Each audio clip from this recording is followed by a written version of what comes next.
This is a video for information purposes for all customers at Hipperson's Boatyard in Beccles.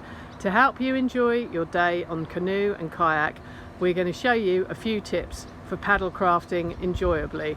It is an information video and not an instruction to help you get a good start. The first thing to be aware of when getting in a canoe is what's the front end and what's the back. The front end on our canoes has the number at the top and then the license down the side. The back end has no number on it at all. The front end has more legroom. Always make sure if there's more than one person in the canoe, you've got the front end facing forward. Firstly, how do you get into the canoe safely? Well, put one hand on either gunnel on either side and that will make it stable, and then step in. So hold on to the gunnels on both sides.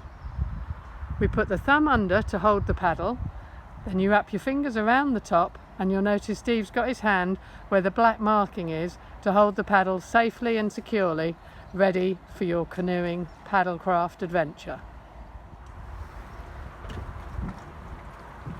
Two hands on the gunnel and sitting down, perfect entry into the canoe.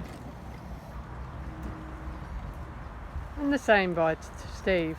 Luke's at the front, he's the powerhouse and he will put all the propulsion forward, and Steve at the back is acting like a rudder, and you'll see at times he'll turn his blade sideways and change with the rudder.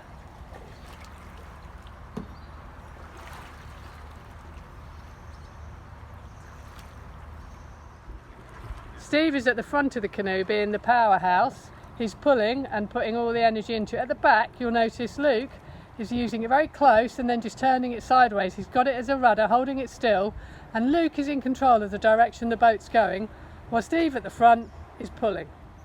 And you can see clearly there Luke's rudder and Steve is pulling and doing the powerhouse, which is why if you want to do least amount of work, sit at the back of the canoe. What you can see Steve and Luke doing here now is they're taking the paddle far away and they're spreading the toast. They're buttering the toast in a round arch, and that's making the canoe move sideways and bring it in towards the pontoon, so they can bring it up nicely to where they want to moor the canoe up, just by buttering the toast. What you'll see now, Steve is going in the canoe on his own as a one person. It's possible to, but when you go out in a one person, as in a Canadian canoe, you face backwards. So although Steve's sitting at the front, he's facing backwards towards the back of the canoe where there's less legroom. The canoe strokes stay the same. You still use the paddle close to the canoe to make sure you move as quick as you can. You just sit at the back and have a lovely peaceful day canoeing on your own. Going. And here you can see, because Steve's on his own canoeing, he's sitting right to the side to give the maximum steerage, giving the canoe some extra stability, bringing it down so he can get right in with his paddle, and he's using power and he's being the rudder by turning it sideways and having a lovely controlled and peaceful time. Now you'll see Steve is holding the kayak paddle, and what you do is you put your hand that you write with, which in Steve's case is his right, firmly, and you grip in where the black marking is, and then with your other hand you're going to use that for rotating the paddle around when you are out kayaking on the river, having a wonderful kayak adventure, as you see Steve demonstrating the paddling technique.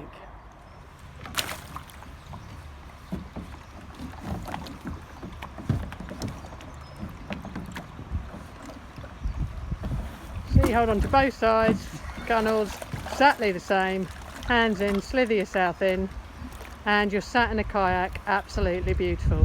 Same technique as on a canoe, but this time you're completely in charge of your kayak. You are your rudder and your powerhouse, and off Steve goes for a nice gentle kayak. So here you see Steve and Luke both kayaking, using the stroke, rotating it round, using the paddle to come in. You can use it going backwards to stop it and steady it. Nice gentle strokes. And they've both got their paddles which are attached to the kayak, and the lovely stop there by Luke.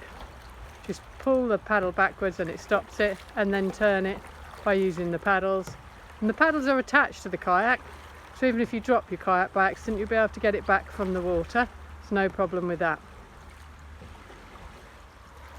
Same as on the canoe, you can use the paddle to butter the coast to get the kayak to move sideways and help you get in to where you want to be to finish up nice and smoothly.